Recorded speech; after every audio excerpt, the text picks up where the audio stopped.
അപ്പൊ ഞാനാണെങ്കി വെള്ളാന്നോർത്ത് ചരുവത്തിനെടുത്ത് എങ്ങനെയും പോയാ മതി. ചോര ഞാൻ സ്കൂളിൽ പോയപ്പോ എന്റെ കൂട്ടുകാരികൾ എനിക്കൊരു പ്രേതകഥ പറഞ്ഞു തന്നു.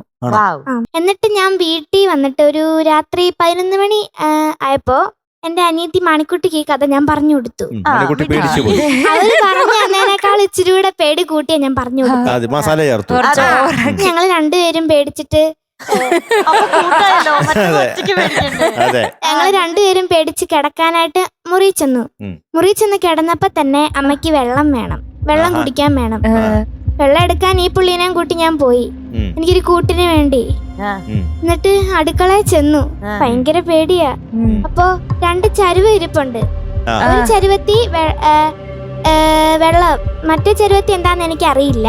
അപ്പൊ ഞാനാണെങ്കി വെള്ളാന്നോർത്ത് ചരുവത്തിനെടുത്ത് എങ്ങനെയും പോയാ മതി.